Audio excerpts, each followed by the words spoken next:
김현정의 뉴스 쇼.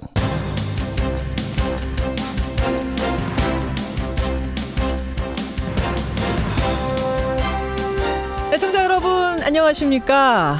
어젯밤 펼쳐진 아시안게임 축구 예선 1차전 우리 대표팀 정말 잘했습니다. 바레인과의 대결에서 6대0 그야말로 대승을 거뒀는데요. 승리의 견인차는 전반에만 3골을 넣은 황의조 선수였죠. 황 선수 와일드카드로 대표팀에 합류를 했는데 그게 감독과의 인맥 때문 아니냐 이런 비난이 쏟아지면서 참 마음고생도 많이 했습니다. 그런 황의조의 해트트릭이라 더 감동적입니다. 아시안게임 출발이 시원하네요.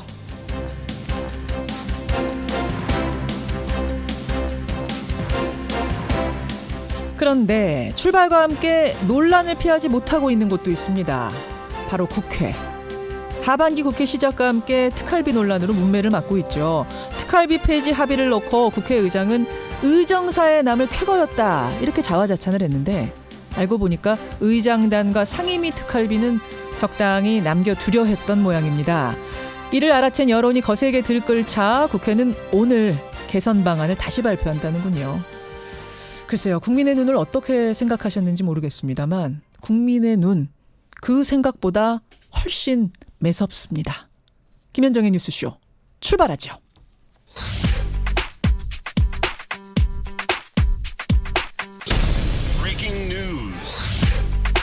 김현정의 뉴스쇼가 주목한 오늘의 포인트 김정훈 기자 나와 있습니다. 어서 오세요, 김 기자. 네. 첫 포인트 뭐부터 봐야 됩니까? 네, 김경수의 영장 승부수 건 특검입니다. 김경수 경남도지사에게 특검이 구속영장을 결국 청구를 했어요. 네, 간밤에 들어온 소식이죠. 네. 영장 청구는 부담스럽지 않겠느냐 이런 관측이 많았는데 특검팀 결국 정면 대결 승부수를 택했습니다. 네. 김경수 지사의 말과 달리 김 지사가 실제 댓글 조작 프로그램 시연회에 참석했다고 그렇게 특검이 판단한 것이고요. 이게 영장 청구의 결정적 근거가 되는 것으로 보입니다. 예. 드루킹이 킹크랩이라고 하는 그 프로그램의 사용을 허락해달라 이러자 김 지사가 고개를 끄덕여서 댓글 조작에 공모를 했다는 것이죠. 영장 실질 심사 내일 열리는데요. 영장 발부 여부에 따라서 특검은 수사기간 연장을 아마 대통령에 요청할 것으로 보이네요. 김경수 지사 측의 입장 나왔습니까? 특검의 무리한 판단에 강한 유감을 표한다고 자신의 SNS를 통해서 밝혔습니다. 특검이 진실을 밝혀주길 기대했지만 그 기대는 특검에게 무리였나 보다 이렇게 덧붙이기도 했고요. 한편 특검은 어제 백원우 청와대 민정비서관도 불러서 청와대 차원에서 이번 사건 대응을 주도했다는 그 의혹에 대해서도 조사를 벌였습니다. 내일 실질심사 열린다고요? 네. 예. 그러면은 모레 새벽 뭐 이렇게 될 가능성이 크네요. 결과는. 네, 그렇게 내일 보이네요. 늦게나 네. 보겠습니다. 다음 포인트 가죠. 네, 등 떠밀린 국회 특활비 폐지입니다. 없어지는 거예요? 안 없어지는 거예요? 그러니까 이게 눈먼 돈과 같은 특활비를 없애라는 여론의 압박 속에 처음에 이게 꼼수 축소 방침을 세웠다가 국회가 더 큰 비난을 받았었죠. 예. 결국에는 대부분이 폐지될 것 같긴 합니다. 그래요? 이게 특활비는요. 국회의장단, 상임위원장단 또 여야 원내대표단 이렇게 세 가지로 나눠지는데요. 예. 처음에는 영수증 처리를 해서 이렇게 쓰겠다고 했다가 다시 여야 대표단 몫은 그거는 좀 없애겠다 이렇게 국회가 입장을 바꿨어요. 하지만 그 역시 반발 여론을 잠재우지 못해서 이제는 의장단에 꼭 필요한 일부만은 남기고 모두 폐지하는 것으로 그렇게 가닥을 잡고 있습니다. 오늘 국회가 그 최종 방안을 발표할 예정이고요. 이거는 국민들이 만족하실지 국민 눈높이에 맞을지 뭐 오늘 나오는 방안들 지켜보죠. 네. 그리고 Y뉴스의 이 얘기는 조금 더 하도록 하겠습니다. 네. 마지막 포인트 하나 더 볼까요? 네, 말복에 역주행하는 폭염입니다. 오늘이 말복이에요. 네. 더위는 꺾일 줄을 모르고. 오늘을 기점으로 더위가 한풀 꺾이면 좋겠지만 그렇지가 않네요. 아니 어제 저녁에 살짝 선선한 바람이 불었어요. 네, 그러더니 밤사이에 다시 더워지더라고요. 네, 여전히 열대합니다. 일단 오늘도 낮 기온이 서울, 수원 34도, 전주가 33도 등으로 무더위가 이어지고요. 다만 경상도 또 전남, 제주 지방에는 북상한 태풍 영향으로 비가 내리면서 더위가 다소 식혀집니다. 근데 내일부터는 다시 전국이 맑은 가운데 다음 주까지도 평년 기온을 훨씬 웃도는 폭염이 계속될 것으로 보이네요. 지독한 여름입니다, 정말. 네, 끝일 줄을 모를 것 같습니다. 김정훈 기자 수고하셨습니다. 감사합니다. 올드보이 뽑아봐야 우리 국민들이 우리 당 변한다고 생각하시겠습니까? 바른미래당 전당대회 후보들의 표심 잡기 경쟁이 본격화하고 있습니다. 안심을 팔아서 당대표가 될 생각 없습니다. 손학규 후보가 집중적인 공격을 받고 있습니다. 예, 바른미래당 9월 2일 전당대회를 앞두고 본격적인 당권 경쟁에 돌입을 했죠. 10명이 출마했는데요. 컷오프 통과한 사람은 6명입니다. 하태경, 정운천, 김영환, 손학규, 이준석, 권은희 후보. 이 가운데 1명이 당대표가 되고 4명이 최고위원이 되는 거죠. 여성 몫으로 한 자리가 있기 때문에 권은희 후보는 이미 최고위원직을 최소로 확보한 셈입니다. 예. 지금 초반 대세는 손학규 상임고문입니다. 그러다 보니까 첫 TV 토론에서 집중 견제를 받았는데요. 제일 아픈 질문이 또 나오셨는가? 올드보이 아닌가? 이런 질문 드렸을 겁니다. 직접 질문해보죠. 바른미래당 손학규 상임고문 연결하겠습니다. 손학규 고문님 안녕하세요. 예, 안녕하세요. 우스갯소리로요. 예. 손학규 후보가 출마 선언하는데 이것도 무슨 큰 사건 터지는 거 아니냐 이런 말 하는 분들이 있었어요. 안 터졌네요, 이번에는. 좋은 징조는 모양이죠. 그게 제가 첫 번째가 2006년 10월 6일에 북한에서 첫 번째 핵실험 하던 날 제가 민심대장정 마치고 돌아오는 날이었거든요. 예. 서울역 광장에 1000명 넘는 지지자들이 모이고 모든 TV, 방송, 신문 기자들이 총집결했는데 결국 꽝이 됐죠. 맞아요. 네, 이번에 아무 일 없었으니까 제가 아주 좋은 일로 당 대표 되고 바른미래당 살리고 한국 정치 지형을 바꾸게 될 것이다. 이렇게 한번 얘기해 볼까요? 불운의 아이콘이란 별명은 이번에 뗀 거다. 예. 그래. 아니 이제 실은 지난 지방선거 때 정계 복귀를 안 하려는 분을 바른미래당이 삼고초려해서 나오신 거 아닙니까? 그래서 이번에 당대표까지 나서시는 건 좀 의외다 이런 얘기들도 합니다. 어떻게 결심하셨습니까? 한국 정치 개혁을 위해서 바른미래당을 살리기 위해서 나왔습니다. 나라가 엉망입니다. 실업자가 늘고 자영업자는 죽고 중소기업, 대기업까지 앞날이 어두워지고 있습니다. 대통령이 이리 뛰고 저리 뛰고 이래서 될 일이 아닙니다. 국회가 함께 가야 합니다. 예. 국회 중도 개혁 정당이 중심에 서야 하고 이것을 위해서 선거 제도를 바꿔야 한다. 이런 생각으로 나왔습니다. 중도 개혁 정당이 힘을 얻고 바로 서야 한다. 근데 경쟁 후보들 지적은 이렇습니다. 지난 지방선거 손학규 고문이 선대위원장 맡으셨지 않느냐. 그런데 바른미래당 참패했다. 선거에 책임을 지셔야 할 분이 2달 만에 당대표로 나서는 게 이게 순리에 맞는 것이냐. 이런 비판 뭐라고 답하시겠습니까? 신생 벤처 정당 얘기를 하는데 그럴듯한 말이긴 한데 우리나라 정당에 벤처가 어디 있습니까? 신생 벤처 정당. 예, 1995년에 김대중 대통령이 새정치 국민회의를 창당을 했어요. 예. 그 새로 창당했다고 그게 벤처 정당입니까? 어허. 김대중 대통령이 올드보이가 벤처 정당 CEO를 맡았다고 할 테입니까?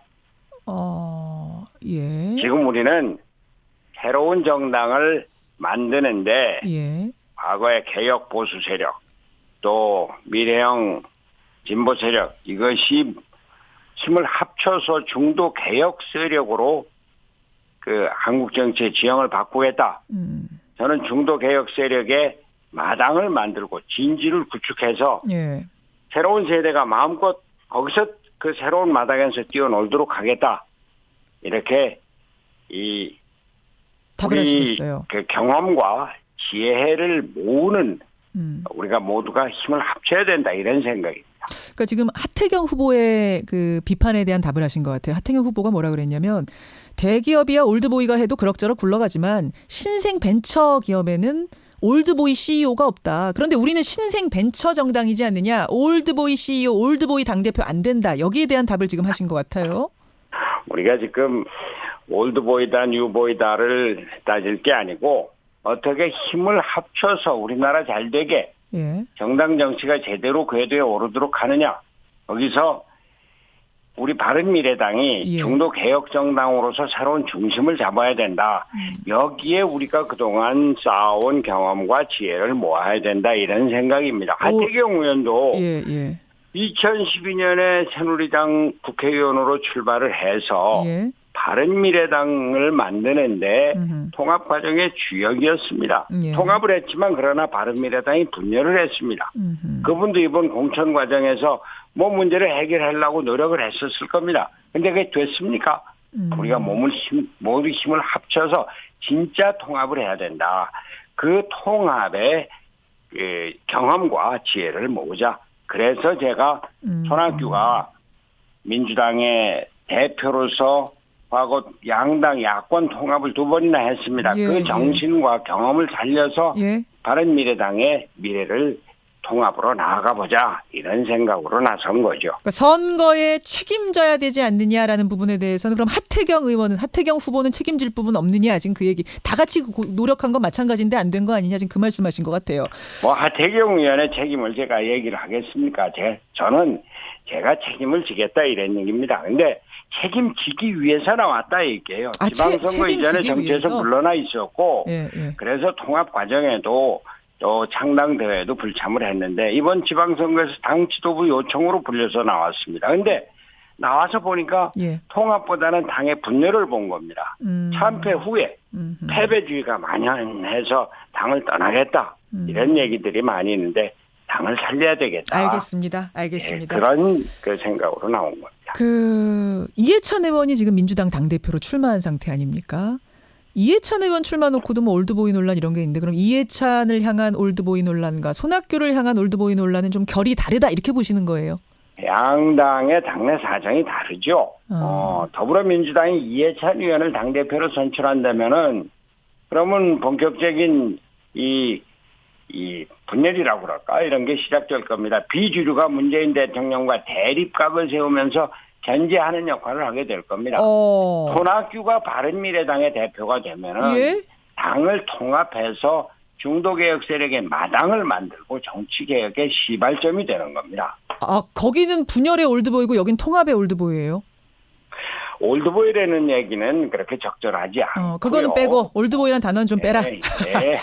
아마 이해찬 후보가 또 들으시면 올드보이라는 말을 어서 언론에서 한번 쓰니까 전부 다 좀 그럴 것 같으니까 너도 나도 올드보이 그러는데. 그런 거예요?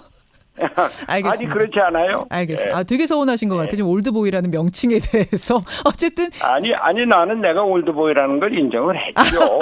그러나 그 중요한 것은 개혁의 의지를 갖고 있는가, 우리나라 정치를 바꿀 정신을 갖고 있는가, 아니면 내가 뭘 하겠다고 그냥 뭐 이런저런 얘기를 갖다 쓰는데 그저 급급한가 그런 차이라는 거죠. 알겠습니다.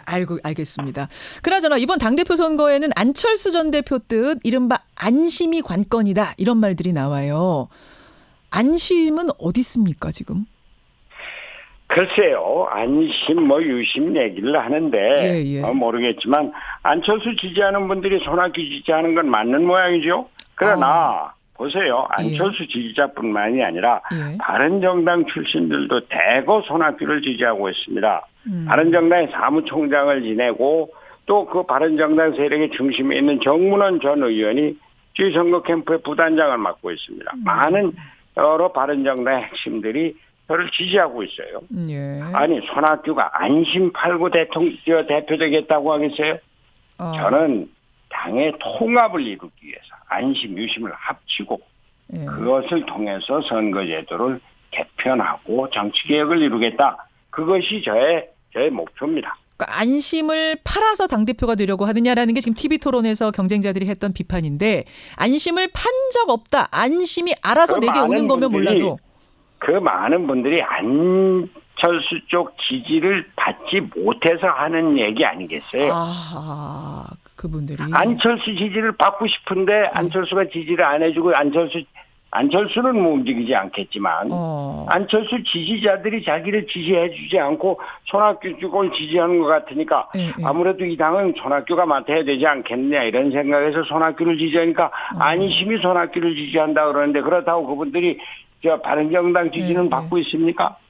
지금 제가 나서는 것은 안심 유심 할 것 없이 바른정당과 국민의당 출신 할 것 없이 우리 당을 통합해서 중도 개혁의 새로운 중심을 만들자 이런 기운이 대세를 이루는 것에 대해서 왜 나는 지지해주지 않아 이런 거겠죠. 알겠습니다. 이거는 이제 다른 후보들 나왔을 때 또 제가 질문을 드리도록 하고 여하튼 손학규 후보가 보시기에는 안심은 알아서 내게 온 거지. 내가 뭐 그걸 팔아서 이 부분은 확실하게 말씀하셨어요. 그나저나 손 후보님, 김영환 예. 후보가요. 예. 손 후보께서 바른미래당 정계 개편의 중심에 설 거다 이런 말을 했더니 이건 방송용으로 적절하진 않습니다만 김영환 후보가 한 단어 그대로 사용하면 자뻑이다 이렇게 표말을 뭐라고? 이게 방송용으로 적절하지 않은데 제가 두 번 말하게 되네요. 자뻑이라는 말씀을 쓰셨어요. 자뻑이요? 예, 그러니까 스스로 뭐라 그럴까요? 뭐라고 해야 되나요? 스스로 만족하는 것, 스스로 취한 것, 뭐 이렇게 말씀하셨어요. 자뻑이라는 말을 모르겠는데. 김영환 후보하고 TV 토론 하셨잖아요. 자복. 자뻑. 모르세요? 그 말 못 들어보셨어요? 뭐라고요? 그러니까 제가 풀겠습니다. 자도취, 자기한테 취했다 이렇게 말씀하셨어요. 김영환 의원이. 도취를 줄여서 뭐라고 그랬다고요? 자뻑이다. 예. 자뻑? 예. 무슨 말인지 모르겠네요. 김영환 의원. 정치인이 좀 점잖은 말을 써야죠. 결국 그 말을 하고 싶으셨던 거군요. 저는 제가 예. 정치 초년에 그 대변인 할 때부터 예. 정치인의 언어는 국민을 상대로 하는 거니까 품위가 있어야 된다 이런 얘기를 했는데 저는 지금 그런 얘기를 듣지도 못했는데요. 김영환 의원의 이야기라고 합니다. 예, 그렇군요. 그래요. 그러니까 대답할 가치가 없다라고 보시는 겁니까? 그 단어에 대해서? 뭐 그 단어에 대해서 무슨 말인지 잘 모르겠는데 저는 제가 지금 그 정치를 오래 한 사람으로 예. 우리나라 정치의 가장 중요한 문제가 뭔가 아까도 말씀드렸지만 나라가 엉망인데 대통령 혼자 이리 뛰고 저리 뛰고 할 일이 아니다. 예. 국회가 함께 나서야 한다. 국회가 그 중심에 서려면은 중도 개혁 정당이 바로 서야 되고 또 바른미래당과 같이 그 개혁 보수와 미래형 진보가 통합을 했는데 겉만 통합을 했지 내용은 완전히 빈털터리가 됐어요. 빈털터리 내용을 채워서 그 한국 정치의 새로운 중심을 세우자. 그 마당을 만들자. 내가 부족하지만 경험과 또 그동안 얻어진 지혜를 갖고 그러한 그 중도 개혁의 중심을 세우는데 그렇게 해서 한국 정치의 지형을 바꾸는데 내 마지막 정리를 바치겠다. 그런 생각으로 나온 겁니다. 예, 그 통합이라는 이야기를 오늘 여러 번 하셨네요. 결국 슬로건은 통합 같습니다. 통합은 손학규 정치의 아이콘이죠. 예, 김영환 의원이 한 그 단어는 그 라디오 인터뷰에서 김영환 의원이 직접 사용한 언어라는 거 제가 다시 한번 설명을 좀 드리면서 손학규 고모님, 손학규 후보님 오늘 고맙습니다. 예, 감사합니다. 예, 바른미래당 당대표 후보로 나섰습니다. 손학규 상임고문이었습니다.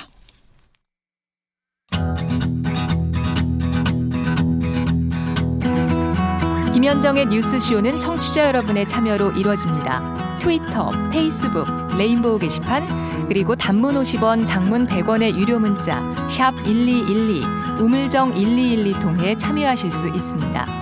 김현정의 뉴스쇼, 여러분과 함께 만듭니다.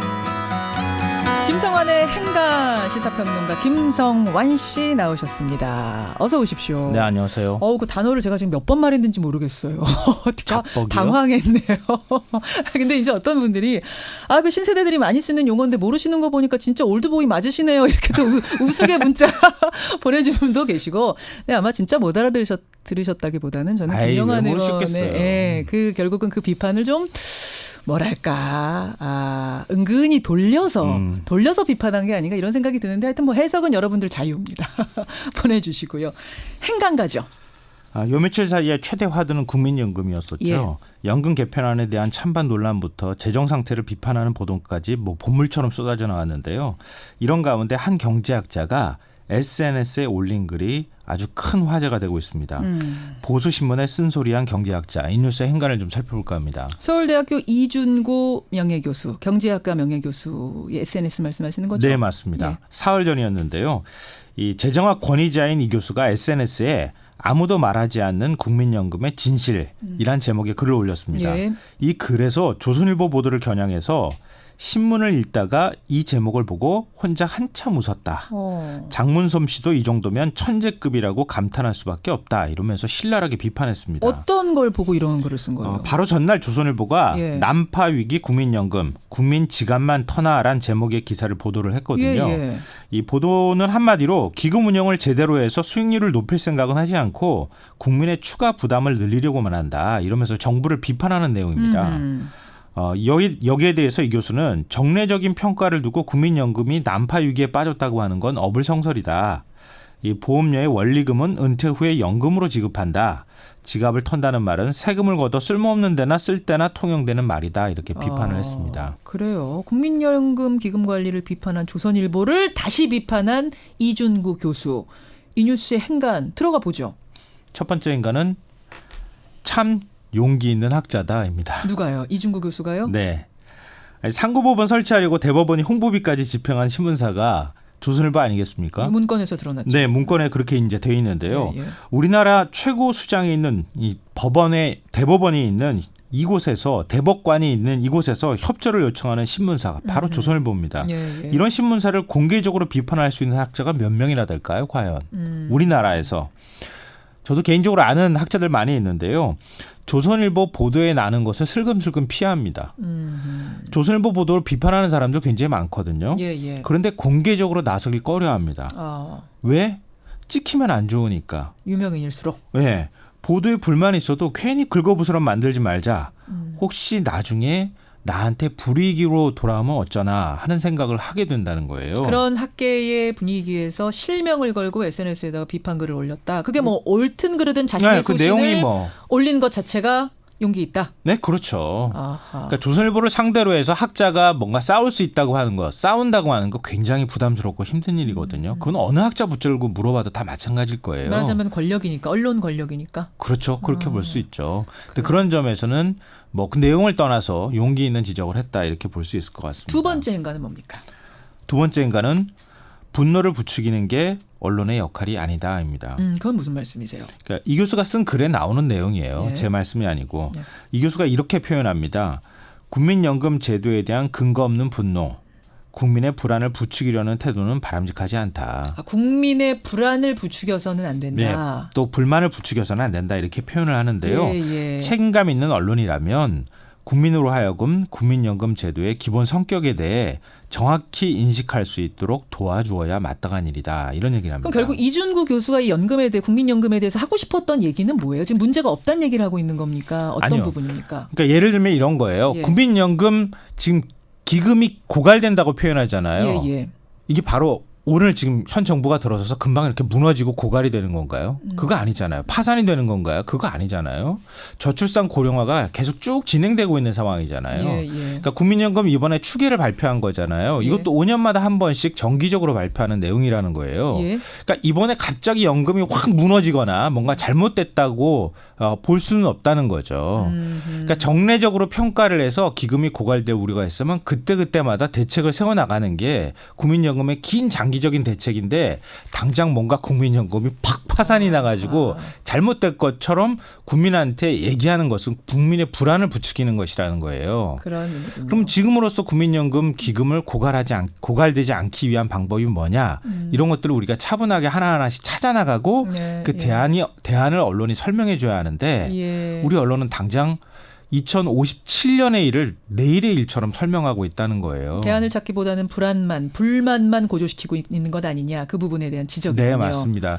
그러니까 언론계에 오랜 격언 같은 게 있는데요. 뭐냐 하면은 너무 흥분하면 좀 차분하게 시켜주고 너무 차분하면 또 그것에 대해 사안에 대해서 국민들이 좀 적극적으로 알 수 있도록 도와주는 거라는 겁니다. 근데 그런 역할을 지금 언론들이 제대로 하지 못하고 있다. 이거를 경제학자가 따갑게 질책한 것이다. 이렇게 봐야 될 것 같습니다. 예. 또 있습니까, 행간? 오늘은 없습니다. 오늘은 2개의 행간으로. 예. 아쉬우신가요? 항상 3개 하다 허전하네요. 여하튼 여기까지 오늘의 행간 김성환 씨 수고하셨습니다. 네, 고맙습니다.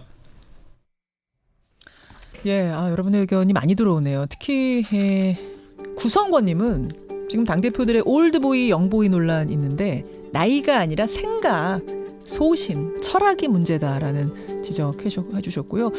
아까 그 용어 제가 다시 쓰진 않겠습니다. 몇 번 한지 모르겠어요. 백한누나님, 근데 평범한 그 시민의 언어를 못 알아듣는 혹은 모르는 척하는 게 소통 어렵다는 얘기 아니냐. 아까 통합 말씀하셨는데 그런 의아심이 좀 들었다라는 말씀도 해주셨어요. 글쎄요, 손학규 후보의 진위는 뭘까요? 1부 여기서 줄입니다. 2부로 가죠.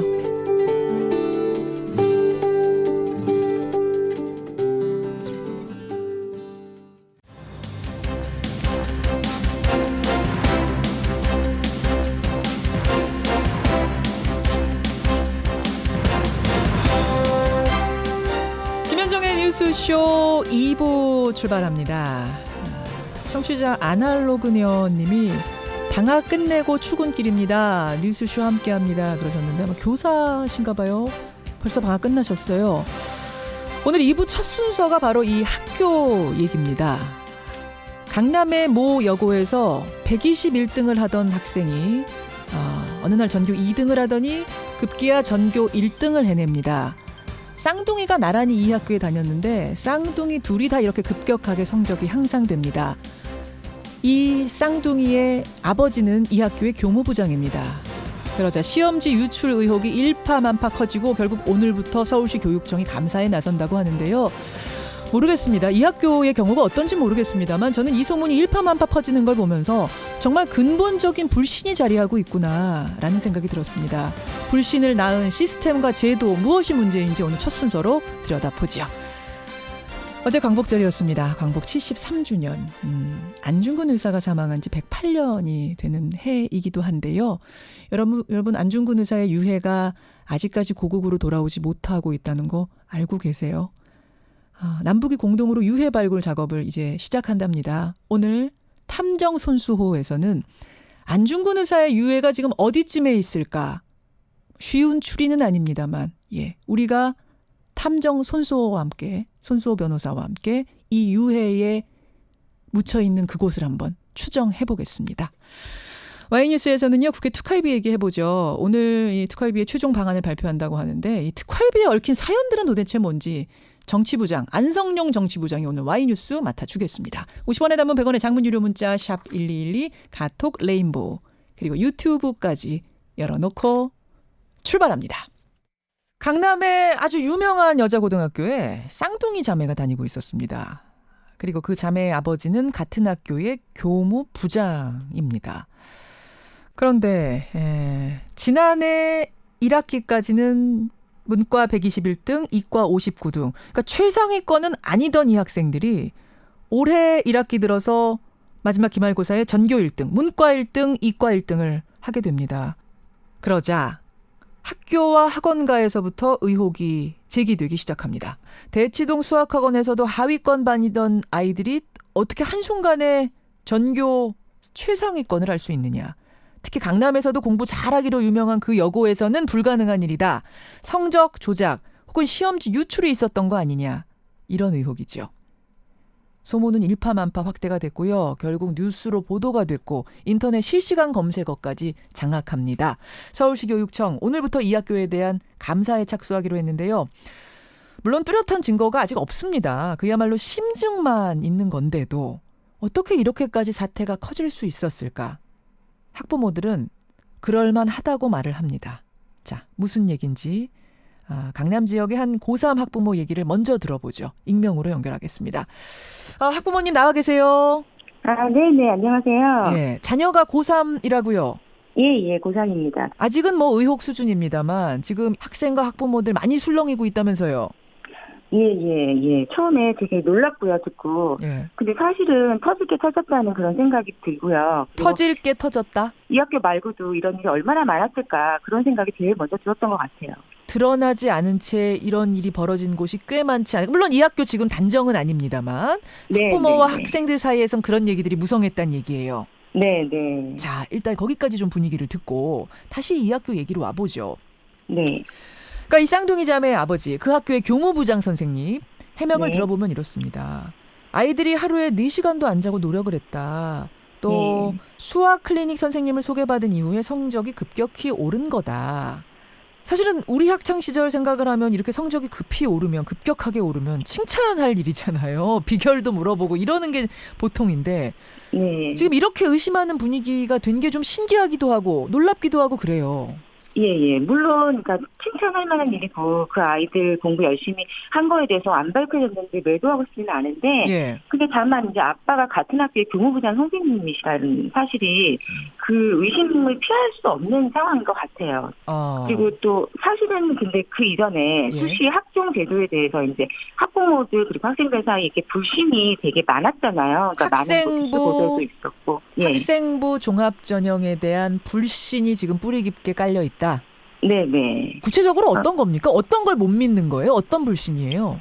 예, 그러니까 수시 학종이 생활기록부하고 내신 성적인데요. 예. 그러니까 내신 성적엔 수행평가가 포함이 돼 있고, 근데 이 중에서 생활기록부에 이제 과목 세부 특기 사항이라는 게 있어요. 과목 세부 특기 사항. 예, 과세특이라고 애들이 부르는데, 예. 각 과목 선생님들이 그 학생에 대해서 써주는 거예요. 근데 선생님이 그 학생에 대해서 뭐 애정이 있는지, 뭐 얼마나 성의껏 써주시는지 이런 거에 따라서 내용이 굉장히 바뀌고, 이게 바로 대학 입시랑 직결이 되는 거거든요. 예. 수행평가도 뭐 내신보다는 100% 객관적일 수 없는 항목이거든요. 필기시험보다는, 그러니까 수행평가라는 게 뭐예요? 도대체 무슨 시험을 보는 거예요? 국어 같은 경우에 독후감일 수도 있고, 뭐 수학 같은 경우에 문제를 뭐 그룹으로 해결하는 문제도 있고, 그거는 굉장히 다양한 것 같아요. 과목마다.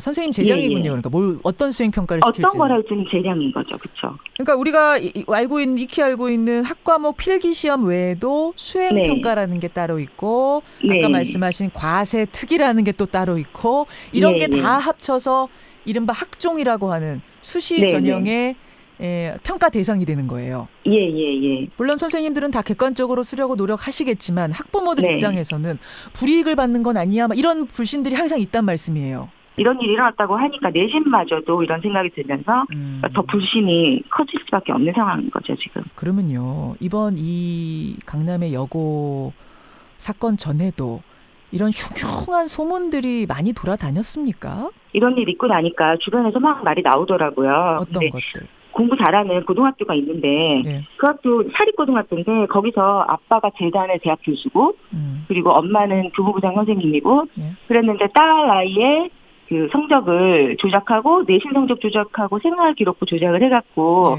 그래서 합격을 시켰더라고요. 근데 이제 밝혀져갖고 뭐 합격도 취소가 되고 그래서 뭐 그 대학에서는 이 학교 학생을 이제 받지 않는다라고까지 선언을 한 그런 일이 있었더라고요. 이거는 소문이 아니라 실제라는 거네요? 예. 그렇더라고요. 실은 뭐 제가 몇 년 사이에 다룬 사건만 해도 목동의 한 고등학교에서 일부러 이 학생을 위해서 없는 대회를 만들고 스펙 조작했다가 여기도 역시 대학 합격 취소가 되는 그런 사건이 있었고요. 광주에 A여고 생활기록부 조작이 있었고 B여고 시험지 유출 사건이 있었고 부산에서도 있었고 기억나는 것만 꼽아도 사실 여럿이긴 하네요. 네. 이런 뉴스들 들으면은 제일 기운 빠지는 건 뭐 학생들이겠죠. 예, 그러니까 아이들은 하는 말이 공정하다라는 생각만 들면 자기가 시험을 잘 보든 못 보든 대학을 잘 가든 못 가든 그럼 뭐 다 그 결과는 자기네가 감내해야 되는 거고 받아들일 수 있는 일이고요. 예. 그냥 단지 열심히 하면 되는 건데 근데 이런 일이 이렇게 터지면 믿지를 못하고 더 힘들어지는 거죠. 열심히 내가 한다고 한들 다른 힘이 개입해버릴 여지가 있다라고 생각되는 순간 맥이 빠진다. 이런 말씀인 거예요. 알겠습니다. 다시 한번 말씀드리지만 이번 강남의 그 여고 사건에 대해선 아직은 밝혀진 게 없습니다. 아직은 소문 수준이고 오늘부터 교육청이 감사에 들어갑니다. 하지만 학부모들의 불안한 마음이 쉽게 가라앉지 않는 데는 지금 들으신 것과 같은 이런 근본적인 이유가 깔려 있다는 것. 학부모님. 네네. 이제 아이가 고3이니까 뭐 많이 이런 문제에 대해서 고민해 보셨을 텐데, 좀 더 공정한 어떤 입시 체계를 위한 대안이랄까? 뭐 이런 거 고민해 보셨어요? 그러니까 입시 체계가 뭐 수능이다 그러면 전체적으로 보는 거라서 거기에는 뭐 개입을 할 수가 없지만 학교 내 내신, 뭐 학교 내 생기부 작성, 뭐 이런 것들은 학교 작은 단위에서 이루어지는 거잖아요. 그렇죠. 그런 데 있을 수 있는 허점. 그러니까 예를 들면 이번 같이 교사 학생이 한 학교에는 다니지 못하게 하는 딱 법적인 조항이 있어야 될 것 같고요. 그리고 뭐 시험지 유출도 종종 아까 말씀하신 예들이 있는데 이런 것도 일어났을 때 법적으로 더 엄하게 다루면 예. 더 좋지 않을까 그런 생각이 듭니다. 그래요. 알겠습니다. 자녀 많이 격려해 주시고요. 네. 예, 오늘 이렇게 용기 내서 목소리 내주신 거 고맙습니다. 예, 감사합니다. 예, 이제 대입을 앞둔 고3 자녀를 둔 학부모 이야기 먼저 들으셨습니다. 도대체 왜 이런 일들이 벌어지는 걸까요? 우리 입시 시스템에 어떤 문제가 깔려 있는 건지 선생님 얘기도 들어보죠. 전교조 김동국 사립위원장 연결이 돼 있습니다. 김동국 선생님 안녕하세요. 예, 안녕하세요. 그러니까 물론 이 숙명여고의 경우는 아직 드러난 건 아닙니다. 이제 감사에 착수하니까 우리가 단정 지을 수는 없지만 이미 드러난 곳. 그러니까 지난번 광주의 한 여고에서 벌어진 시험지 유출 사건, 또 부산의 경우도 있었고요. 생활기록부 조작 사건, 시험지 유출 사건 한두 건이 아니에요. 이거 왜 이렇다고 보십니까? 교사 한 사람으로서 참 부럽기도 하고 가슴 아픈 것이 사실이고요. 예. 저는 그래서 이런 시험지 유출이나 학교생활 기록부 조작 등의 행태가 좋은 입시 성적을 위해서라면 수단과 방법을 가리지 않고 좋은 결과를 내기 위해서 이러한 잘못된 방법대로 선택하지 않느냐라는 생각이 듭니다. 수단과 방법을 가리지 않고. 자, 이번에 문제가 불거진 그 강남의 한 여고 얘기로 좀 돌아와 보죠. 시험지 유출 의혹이 불거졌는데 결국 부모와 자녀가 한 학교의 교사와 학생 사이다. 이 점 때문에 의혹이 더 커진 겁니다. 이게 개연성 있는 추론입니까? 어떻습니까? 교사가 보시기에. 저는 그런 부분의 의심도 가능할 수 있다라는 생각이 드는데요.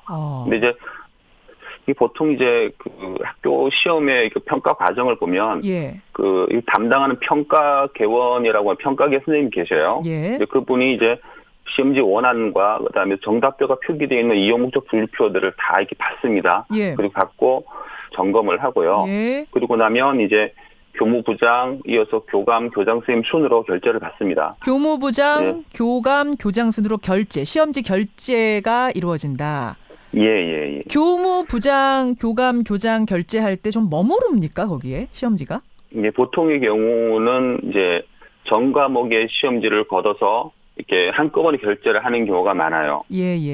그런데 제가 이번에 숙명여고 관련해서 그 평가계원 선생님하고 제가 통화를 해본 적이 있습니다. 지금 문제의 학교 선생님하고 직접 통화하셨어요? 예, 통화를 했는데 숙명여고의 경우에는 시험지를 한꺼번에 결제를 하는 것이 아니고 그 각각 한 과목씩 따로따로 결제를 받는다라고 해요. 교무부장 선생님한테? 예, 그렇습니다. 그래서 이 한꺼번에 모아서 결제를 하게 되면 시간이 많이 걸리겠죠. 그렇죠.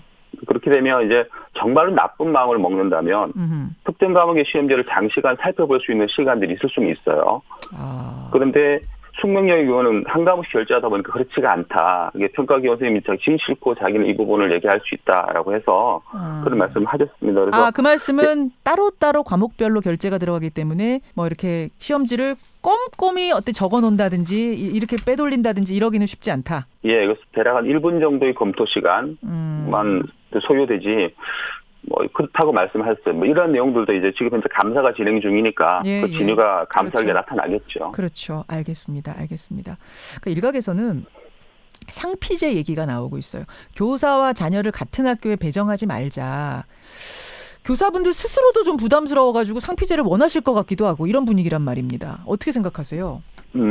학교 선택권이 현재 보장되어 있는 고등학교 입시제도에서 부모가 그 학교에 있다는 이유만으로 오히려 그 자녀가 그 학교에서 배제가 된다는 것은 또 역차별의 우려도 있기는 사실이에요. 그래서 보통 이 학교에서는 학년을 배제하거나 수업을 배제하거나 뭐 출제를 배제하는 등 해서 어떤 예방으로서 그렇게 하고 있는 상황이고요. 저는 이런 방식도 적절하지만 뭐 대안으로 상피제 같은 걸 얘기한다면 굳이 저는 반대할 생각은 없습니다. 상피제에 대해서는 사실 예전엔 전혀 문제가 되지 않았던, 그러니까 선생님과 아이가 한 학교에 근무한다고 해서 이렇게까지 문제가 되지는 않았는데 지금은 성적뿐 아니라 생활기록부에다가 교사 코멘트를 쓰는 자체가 입시에서 워낙 중요해져 버렸기 때문에 교사와 자녀가 같은 학교라는 건 교사 동료가 우리 아이의 뭔가를 써주는 거고 이런 게 불신을 낳을 수밖에 없게 된 상황인 것 같아요. 입시제도가 바뀌어서. 이런 뭐 상피제라든지 이런 부분도 일각에서는 뭐 한 대안이 될 수 있겠습니다만은 현재의 입시제도 이 근본적인 변화가 사실은 더 이렇게 필요하지 않는가 뭐 그런 생각이에요. 앞서 인터뷰한 학부모님도 그걸 지적하셨어요. 그러니까 이 학종이라고 불리는 수시의 한 형태죠. 학종. 여기에는 교사들의 주관이 개입할 여지가 너무 많다 보니까 아이들이 과연 내가 지금 내 실력만큼 평가받고 있는 것인가, 입시가 투명한 것인가에 대한 의문을 끝없이 품는다고 해요. 어떻게 생각하세요? 학생부 중심의 수시와 수능 중심의 정시로 크게 나누어져 있는데요. 저는 이게 근본적인 개편을 다 하지 않으면 정말 이렇게 학교가 신뢰를 받고 교사가 신뢰를 받을 수 있는 그런 환경이 저는 전개되지 못한다라고 생각은 해요. 또 이제 학부모님들 얘기를 제가 대신 전해보자면 수시라고 한다고 하더라도 그 뭐 컨설팅을 받지 않으면 도무지 종잡을 수가 없다. 뭘 준비해야 되는지. 자원봉사 점수를 따기 위해서 학부모들이 어디다 우리 아이 자원봉사 시키나를 수소문하러 다닌다. 이게 뭔가 이상적이긴 하지만 우리 현실과 맞지 않다는 얘기를 끊임없이 하세요. 그래서 이제 학생부 전형의 경우에는 크게 두 가지가 있죠. 내신 성적 중심의 학생부 교과 전형이 있고요. 그다음에 우리 앵커님 말씀하시는 건 학생부 종합 전형이라는 거예요. 애들 학종, 그래서 입시 사정관제 형태인 학생부 종합 전형은 사실 객관적인 평가가 가능한가에 대한 의문은 일선 교사들도 상당히 많이 갖고 있는 게 사실이에요. 그래요. 그래서 학생부 종합 전형은 당연히 저는 폐지가 되거나 과감하게 축소돼야 된다고 생각을 해요. 그러니까 수시를 유지하더라도 그 방법이 학생부 종합전형, 주관성이 개입될 수 있는 그쪽이 아니라 내신 성적 위주의 학생부 교과 전형으로 가야 된다라고 보시는 거예요. 학생부 교과 전형의 어떤 반영 비율을 높이고 학생부 종합 전형을 과감하게 폐지하거나 정말로 의미 없게 축소하는 것이 올바른 어떤 방향일 수 있다. 그리고 학부모들의 어떤 그 불신을 상쇄할 수 있는 그런 방법이라는 생각이 들고요. 수능 100%의 정시까지는 아니더라도 수시에서 이 주관성이 개입할 수 있는 여지를 최소한 하자. 지금 그 말씀하시는 거예요. 맞습니다. 알겠습니다. 사실 인터뷰 전에 저희한테 그러셨어요. 인터뷰에 나서는 것 자체가 너무 슬프고 두렵다. 그러셨는데 지금 이 사태를 바라보면서 뭐가 제일 걱정되시는 거예요, 선생님? 저는 이제 이번 사안으로 이렇게 입게 될 두 학생의 상처가 과연 회복될 수 있을까라는 부분에 교사로 한 사람으로 심히 걱정이 좀 많이 되고 있습니다. 그 쌍둥이 자매요? 그렇습니다. 이게 사실 확인을 떠나서 이미 두 학생은 정상적으로 학교 생활을 할 수 없을 상황일지도 모른다는 생각도 들어요. 시험지가 유출된 게 아니라면 이 아이들은 어떻게 하나? 그래서 보통의 경우에 우리가 성적이 오르면 너 정말 열심히 했구나 이렇게 칭찬하는 것이 입지상정인데 우선 의심과 부족의 눈초리로 먼저 보는 세태가 너무 가슴이 아팠고요. 감사 결과 그것이 사실 확인이 된다면 당연히 규정에 따라서 명확하게 처리를 하면 됩니다. 근데 만약 그 사실이 아니라면 어린 학생들이 이게 받게 되는 상처 이걸 어찌 해야 되나 생각해 보면 말로 형언할 수가 없었어요. 그래서 제가 이 인터뷰를 좀 해야 되나라는 생각이 좀 많이 들었었고 부담이 되는 것도 사실이었고 그랬습니다. 사실은 저희도 그런 우려를 했습니다. 다만 지금 이 사건이 크게 보도가 되고 실시간 검색어 1위를 할 정도로 많은 사람들이 합리적인 의심을 품고 있는 게 현실이라면 도대체 그런 합리적 의심은 왜 나오게 됐는가? 그 불신의 배경, 원인을 좀 찾아봐야겠다. 이런 생각이 들어서 마련한 인터뷰고요. 학부모 생각, 또 교사들의 생각까지 들어봤습니다. 서울시 교육청의 감사 결과가 이제 나올 겁니다. 나오는 대로 저희가 정확하게 여러분들께 알려드릴 걸 약속드리고요. 선생님 오늘 귀한 말씀 고맙습니다. 감사합니다. 전교조 사립위원장을 맡고 계세요. 김동국 선생님이었습니다.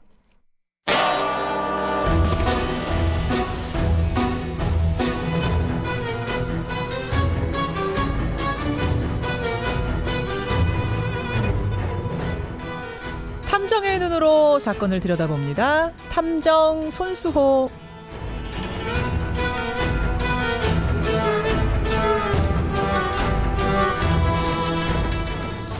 관심을 모으고 있는 사건을 보다 자세히 들여다보는 시간 탐정 손수호. 오늘도 손수호 변호사 나오셨습니다. 어서 오십시오. 네, 안녕하세요. 고맙습니다. 네. 고마우시죠? 이틀 제가 잠깐 이제 재충전하러 간 사이에 이 자리를 뭐 너무 훌륭하게 메꿔주셔가지고 김현정이 돌아올 필요가 없다. 이런 이야기까지. 저를 지금 욕먹게 하려고 하시는 겁니까? 좀 체력은 좀 회복하셨나요? 예. 활기 있게 방송 좀 해주십시오. 책도 많이 읽고 굉장히 이틀이지만 아주 꿀같이 보냈습니다. 저도 뿌듯합니다. 감사합니다. 네. 선수분. 그러나 힘들게 하여튼 손 변호사는 이제 안 하시던 일을 네. 하다 보니까 굉장히 힘드셨을 것 같은데 이 자리에 앉아보니까 어떠셨어요? 다 그 청취자분들이 한 번씩 체험해봤으면 좋겠다.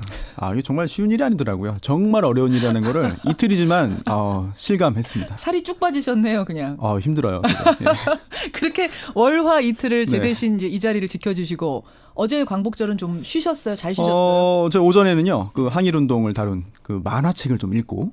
네. 무슨 만화인지 여쭤봐도 돼요? 근데 책을 홍보하는 게 될까봐. 예, 그래서 그럴까봐 만화책을 읽었고요. 네. 예. 또 저녁에는 제가 좋아하는 그 축구장 가서 인천 유나이티드 응원을 또 열심히 하고 왔습니다. 또 갔다 오셨습니까? 성적이 안 좋으니까 저라도 힘을 보태야 될 것 같아요. 네. 그래요. 축구광, K리그광, 손수호 변호사, 손탐정과 함께하는 탐정 손수호.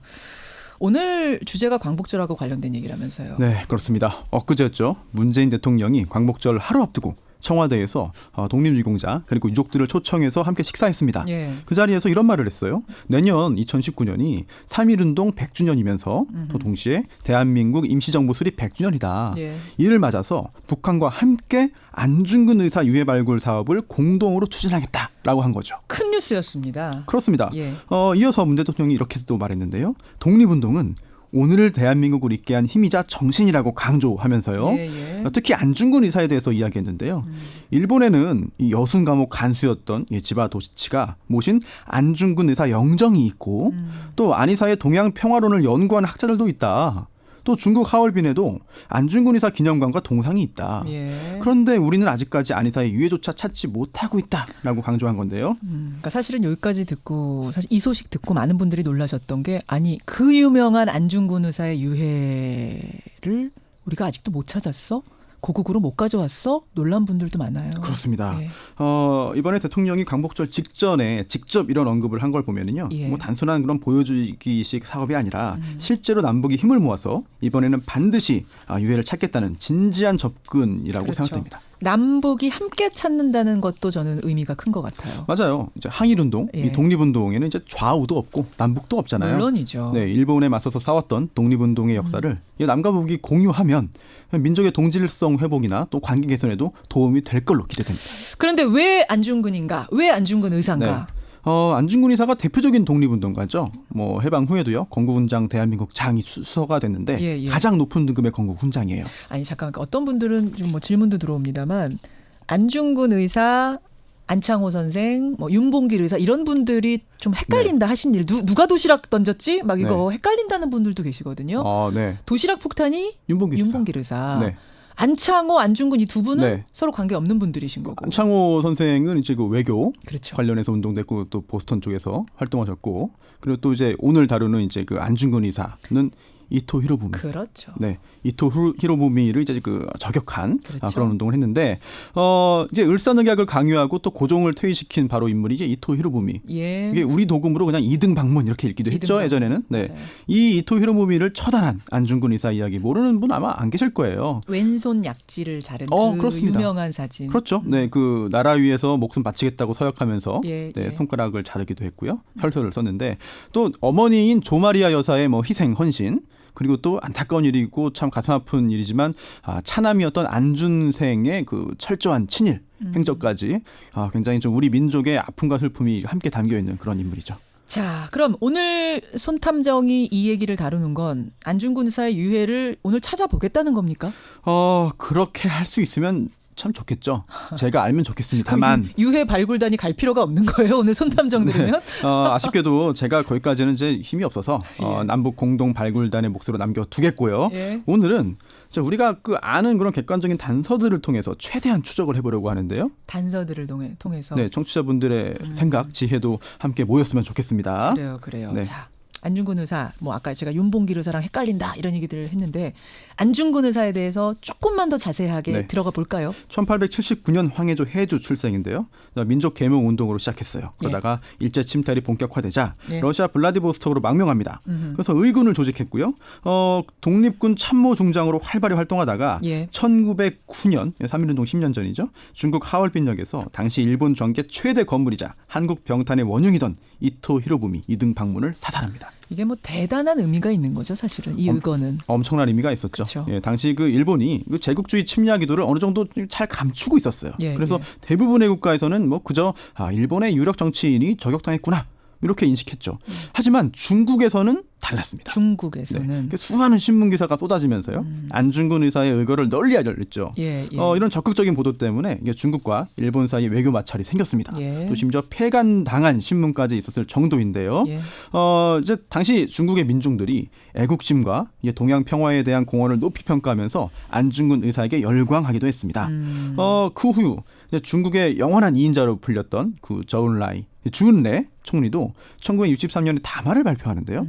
안중근 의거로부터 중국과 조선인민의 항일 투쟁이 시작됐다라는 높은 평가를 내리기도 했습니다. 이런 정도로 반향이 컸던 의거입니다. 이토 히로부미 저격. 그렇기 때문에 그 후에 안중근 의사가 받은 재판도 계속 관심사였어요. 재판 거쳐서 사형 판결이 선고되고요. 결국 집행됐는데 이제 안중근 의사 재판을 본격적으로 다룬 서적도 굉장히 많아요. 읽어보실 거를 권합니다. 근데 여기에 대해서 일본이 그동안 이런 입장이었어요. 어떤요? 안중근 의사 체포, 신문, 재판, 사형 집행에 이르기까지 일본은 전혀 개입하지 않았다. 전혀 개입한 게 없다.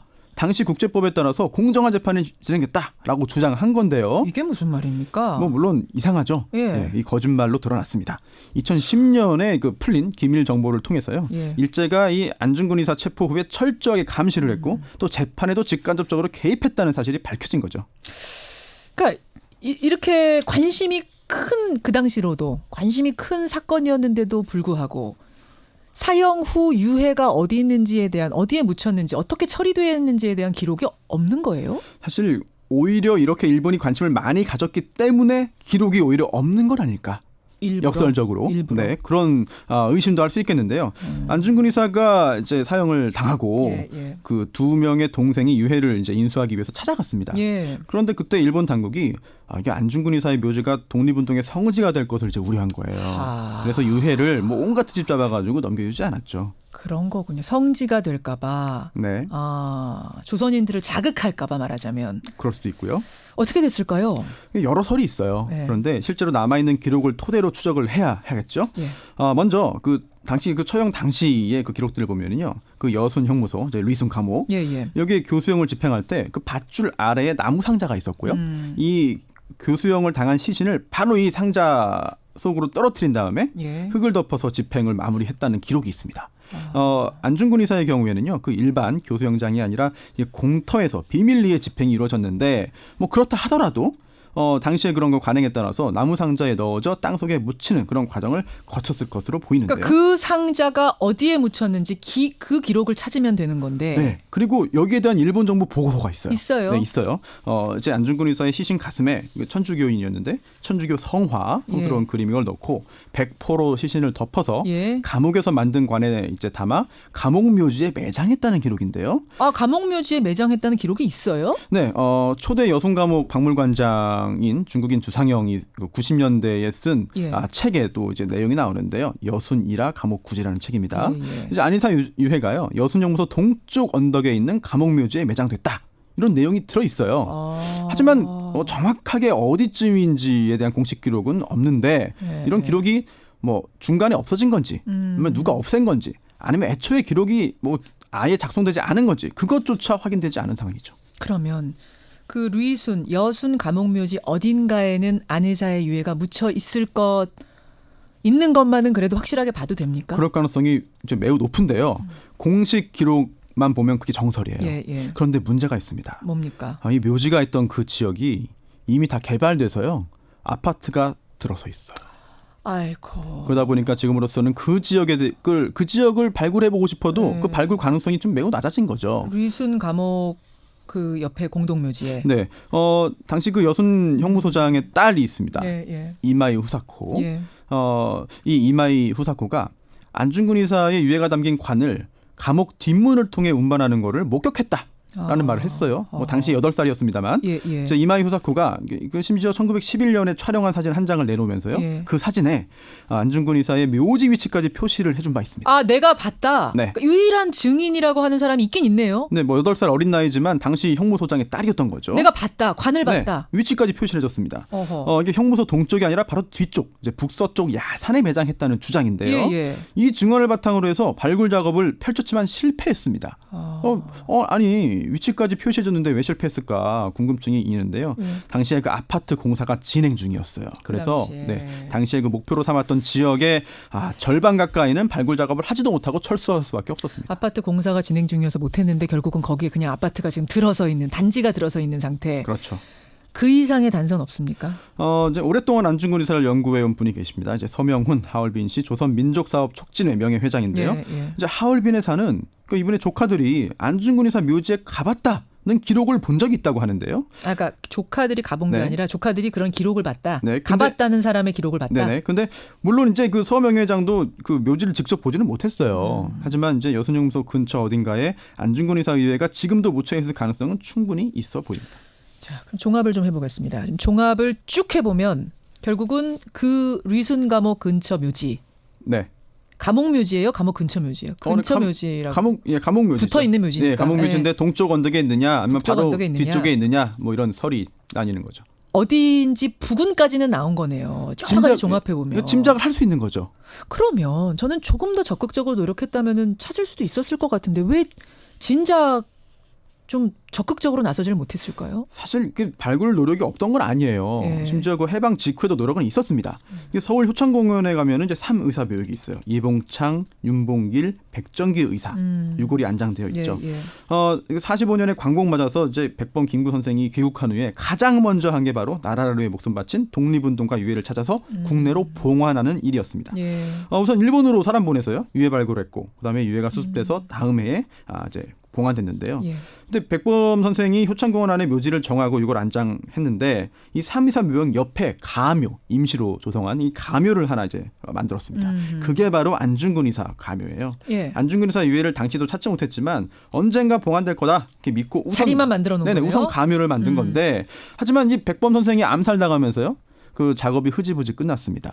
또 당시 중국 내 유해 발굴 작업에 협조적이었던 그 장제스 이게 국국내전에서 패해서 결국 중국이 공산이 됐죠. 그렇죠. 그러면서 우리와의 교류가 끊어졌어요. 워낙 오래 끊어져 있었죠. 네, 그렇기 때문에 그 후에는 우리가 주도적으로 중국 내 유해 발굴 작업을 하는 게 사실상 불가능해졌죠. 게다가 지금 제 청취자 유튜브로도 아까 문자가 많이 들어오던데 안중근 의사의 그 가묘를 진짜 묘라고 믿고 계셨던 분들도 꽤 많아요. 그래서 안중근 의사 유해가 아직도 못 돌아오고 있는 게 정설입니까? 이런 질문도 지금 나왔을 정도로. 정설이 아니라 사실이죠. 그렇죠. 여러분 그건 가묘입니다. 우리 유해 못 찾았어요. 아직도. 그러면 우리는 그렇다 쳐도 북한에서도 노력 안 했습니까? 북한에서도 독립운동가들에 대해서는 굉장히 귀하게 생각하고. 그렇죠. 그런데. 김일성도 이제 안중근 의사를 당연히 높게 평가했고 70년대에 그 직접 주석 명령을 내려서 이제 안중근 의사의 조카 안우택 씨를 단장으로 한 조사를 벌였고 또 86년에 대규모 이제 발굴단을 직접 중국으로 보냅니다. 하지만 모두 다 실패했는데요. 여기도. 그럼 남북이 함께 노력하는 건 이번이 처음이에요? 전에 있었어요? 전에도 있었어요. 2005년에 공동 발굴 사업에 합의했고요. 2008년에 또 실제로 진행을 했습니다. 하지만 이때도 이제 실패했는데요.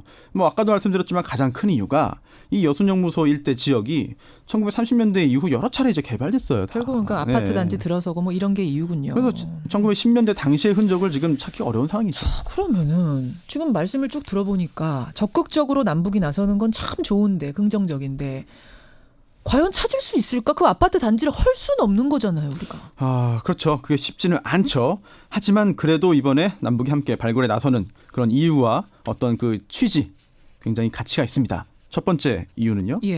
약간의 가능성 그리고 단서가 남아있기 때문인데요.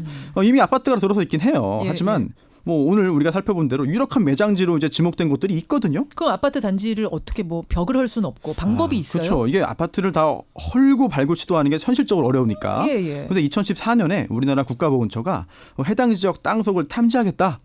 지표 투과 레이더. 그러니까 아파트를 허물지 않고 땅속을 탐사할 수 있는 레이더 조사를 하겠다라고 중국 측에 요청을 했어요. 레이더 기술이 되는군요. 기대할 만하죠. 그런데 당시 중국이 우리 정부 요청을 거절했습니다. 왜요? 그러면서 중국이 조건을 하나 내걸었어요. 그게 바로 남북 합의에 따른 공동 사업입니다. 아, 북한하고 같이 오면 해줄게. 네. 그렇기 때문에 이번에 문 대통령이 밝힌 남북 공동 발굴 사업이 진행된다면 그때 하지 못했던 이 레이더 조사를 할 수 있을 그런 가능성이 생기는 거죠. 희망이 조금 보이네요. 그렇습니다. 두 번째 이유는요? 네. 한 걸음 한 걸음이 의미가 있기 때문인데요. 우리가 유해 찾아서 국내로 들어올 수 있으면 제일 좋죠. 네. 하지만 설령 안타깝게도 그렇게 하지 못한다 하더라도 조사 과정에서 많은 자료가 발견되고요. 그로 인해서 더 많은 사실을 알 수 있게 될 겁니다. 결국 우리 민족의 항일 수쟁 자료 그만큼 풍성이 될 수 있는 거죠. 아, 그러네요. 또 있습니까, 이유가? 네, 세 번째 이유인데요. 발굴 노력 자체가 갖는 상징성도 있죠. 뭐 설사 못 찾는다고 하더라도. 네, 그렇습니다. 이제 내년이 임시정부 수립 100주년이잖아요. 예. 긴 시간이 지났습니다. 하지만 우리가 잃어버린 역사를 찾기 위해서 또 독립유공자들을 기억하기 위해서 최선을 다해 노력하는 그 자세 자체가 중요한 물론입니다. 건데요. 우리 민족의 자긍심 고취될 수가 있겠죠. 당연히. 예. 또 이웃 국가들에게 우리가 잊지 않고 있다. 우리는 항상 노력하고 있다. 이런 메시지를 보내는 측면도 있을 겁니다. 그래요. 기억해야 역사다. 우리가 기억을 해야 역사다. 어제도 전해드렸던 이야기가 오늘 다시 떠오릅니다. 손수호 탐정님, 유해 발굴 사업 어떻게 진행되는지 그때그때 좀 알려주세요. 알겠습니다. 예, 탐정 손수호 변호사 수고하셨습니다. 감사합니다.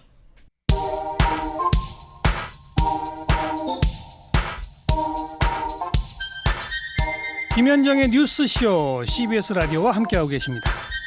저는 퇴근길 시사잡기 정관용입니다. 2861님, 나는 천국에 가서도 마땅히 우리나라 회복을 위해 힘쓸 것이다. 안중근 의사의 유언이 떠오르는 아침이다. 그러셨는데요. 어머니 조마리아 여사의 그 편지가 너무도 유명하죠. 그러니까 안중근 의사 아들이 사형 선고를 받고 난 뒤에 어머니가 아들에게 편지를 씁니다. 네가 만약 어미보다 먼저 죽는 걸 불효라 생각한다면 이 어미는 웃음거리가 될 것이다.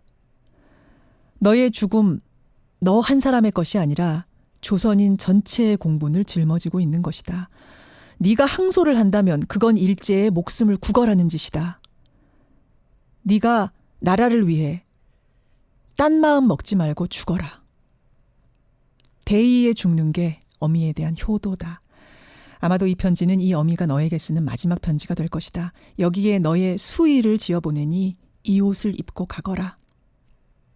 어미는 현세에서 너와 재회하기를 기대치 않으니 다음 세상에는 반드시 선량한 천부의 아들이 되어 이 세상에 나오너라. 안중근 의사의 어머니 조마리아 여사의 이 편지는 제가 여러 번 읽습니다만 참 읽을 때마다 찡하고, 나라면 이럴 수 있었을까? 독립운동가 아들이 사형 선고를 받았는데 그 아들한테 항소하지 말고 죽어라. 이런 말을 할 수 있었을까 싶습니다. 예, 그런 안중근 의사의 유해를 찾아서 발굴단이 떠납니다. 꼭 발굴해서 왔으면 좋겠습니다. 예, 같이 좀 기도를 하죠. 기원을 하죠. 와이뉴스 가겠습니다. 오늘 와이뉴스는요, 반가운 손님 한 분이 와 계세요. 권영철 기자 대신에 권영철 기자의 안식년 휴가로 CBS가 좋은 회사입니다. 예. 안식년 휴가로 안성용 정치부장 어서 오십시오. 예, 안녕하십니까. 진짜 오랜만에 뉴스쇼 찾으셨잖아요. 한 2014년에 마지막이었었던 것 같고 한 3, 4년 되는 것 같습니다. 우리 매일 보다가 포인트 뉴스로. 네, 그렇습니다. 그거는 포인트 뉴스는 2009년, 10년 그랬나요? 그때쯤이었죠. 그러니까요. 예. 이제 정치부장이 돼서 돌아온 안성용 기자와 함께하는 와이뉴스. 뭐 가지고 오셨어요? 오늘 국회 특수활동비, 그중에서 이제 특수활동비 얘기인데요. 국회 올해 62억 원의 특활비가 편성이 돼 있습니다. 특활비는 뭐 기밀이나 보안 유지에 필요한 곳에 쓰다 이런 돈이죠. 그런데 말이 좋아 특활비지 국회의장이나 상임위원장, 개별 국회의원들의 주머니를 채워주는 그 쌈짓돈 노릇을 하는 그런 수단으로 전락했다, 이런 비판이 제기가 오래전부터 제기가 됐었고, 그리고 아예 정치인들이 대놓고 나는 그거 생활비로 썼다 막 이런 얘기까지 할 정도였잖아요. 네, 홍준표 전 대표가 그랬었던 것이죠. 그래서 이제 참여연대가 지난달 초에 오랜 그 법정 투쟁 끝에 국회의원들의 특활비 사용액을 공개하라 이런 거 법정 투쟁에서 이겨서 지난달 초에 공개를 했죠.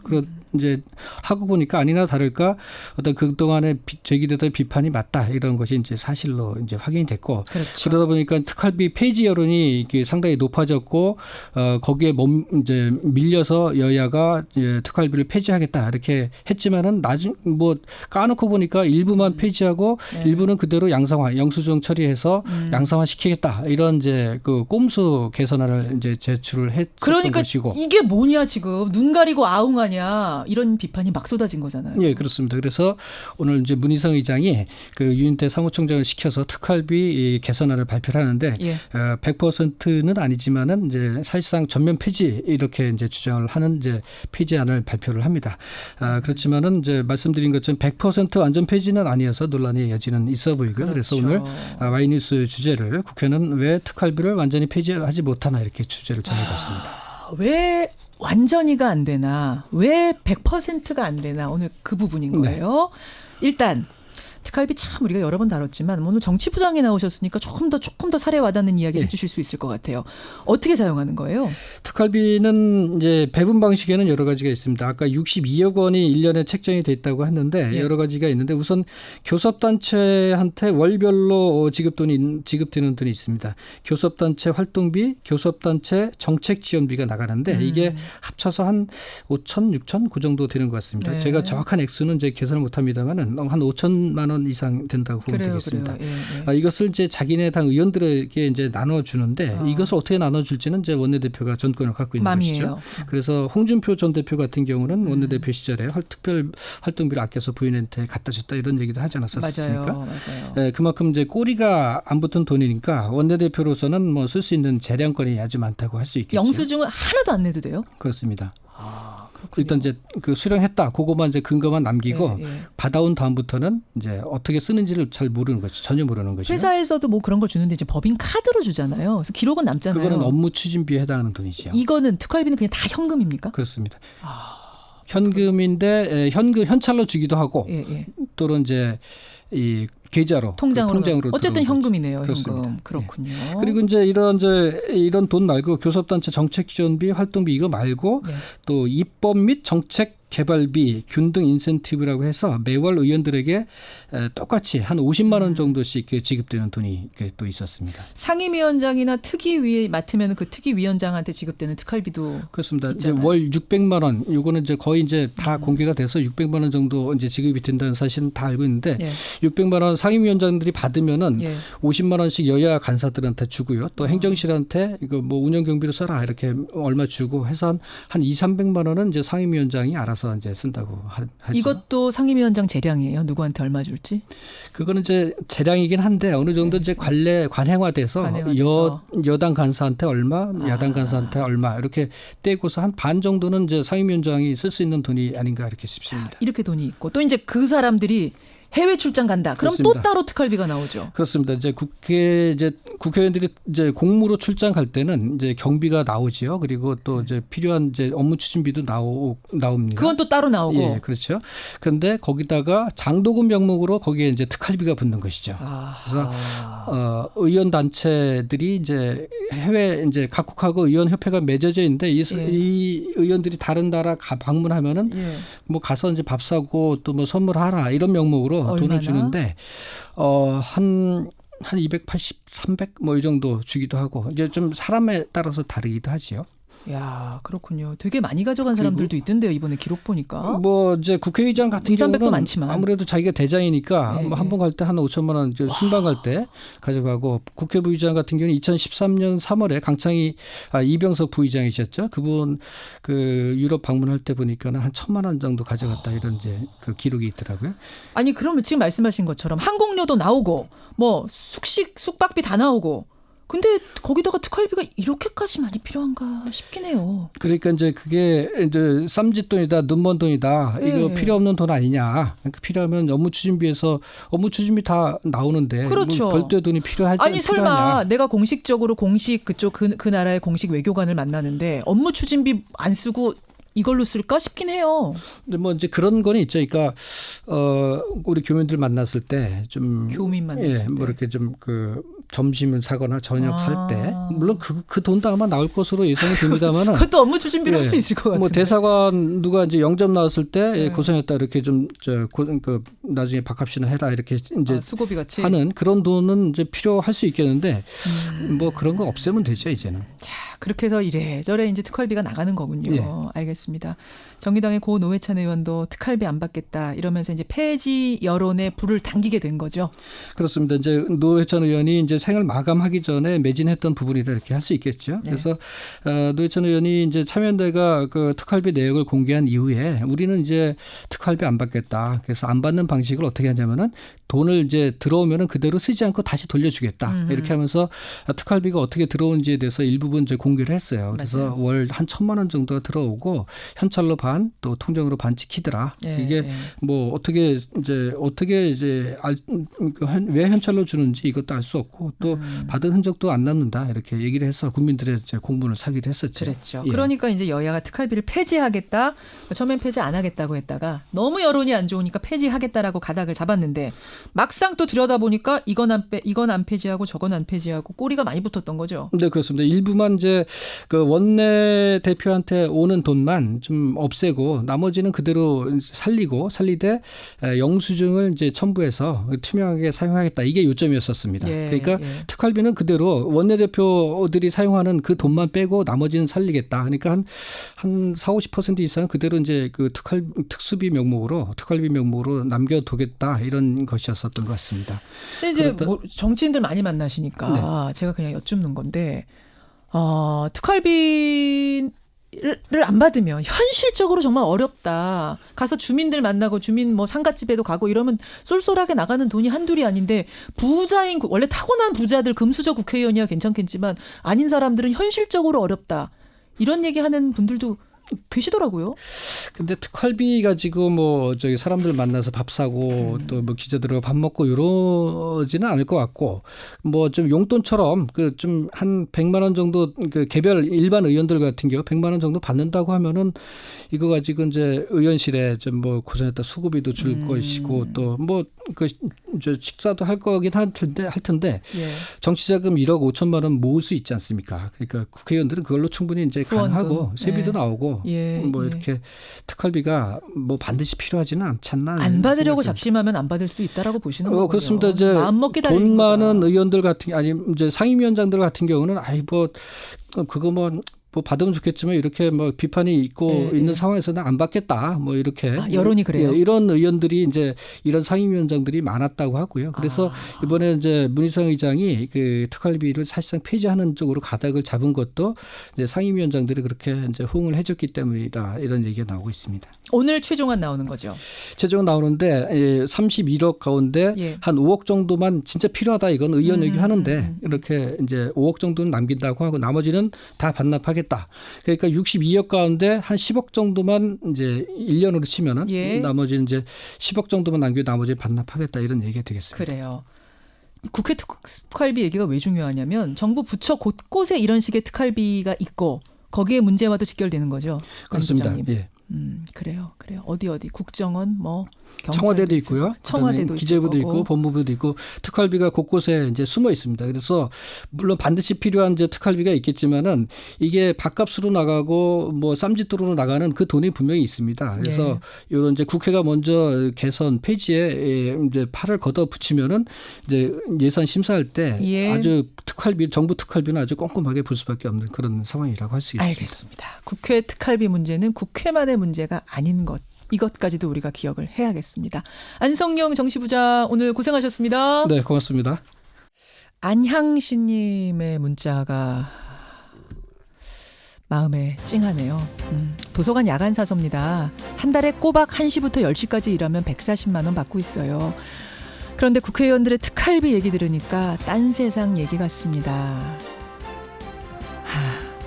힘내십시오. 안향신님. 오늘 말복입니다. 폭염이 계속됩니다만 영동과 남부에는 많은 비도 온다니까요. 이래저래 단단히 준비하셔야겠습니다. 저는 내일 아침에 돌아오죠. 고맙습니다.